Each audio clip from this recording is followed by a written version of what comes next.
Uh-oh. This is the National Weather Service Office in Wilmington, Ohio. The preceding signal was a test of the weather radio station KIG. Why didn't you go off? Ohio public warning system. During potentially dangerous weather situations, specially built receivers can be automatically activated by the signal to warn of the impending hazard. Tests of the signal and receiver's performance are normally conducted by the National Weather Service between 11 a.m. and noon each Wednesday. If there is a threat of severe weather, the test will be postponed to the next available good weather day. Reception of this broadcast, and especially the warning alarm tone, will vary at any given location.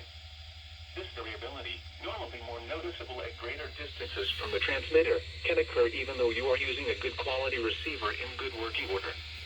The warning alarm tone will be activated for hazardous watches and warnings for the following counties: Champaign, Clark, Delaware, Fairfield, Fayette, Franklin, Greene, Hocking, Knox, Licking, Madison, Marion, Morrow, Muskingum, Perry, Pickaway, and Union.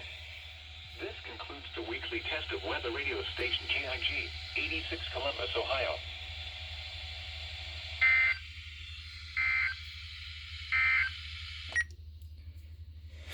I'm going to probably need to find a new place for these guys, because the 249 and the 259 both didn't go off.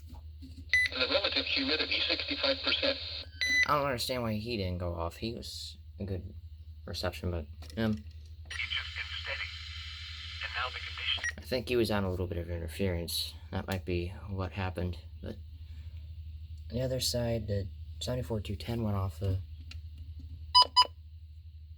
version 5 went off, and the 12-50 went off. So yeah.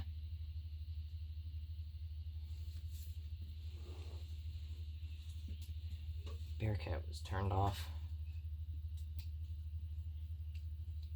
I need to find a place for it anyways.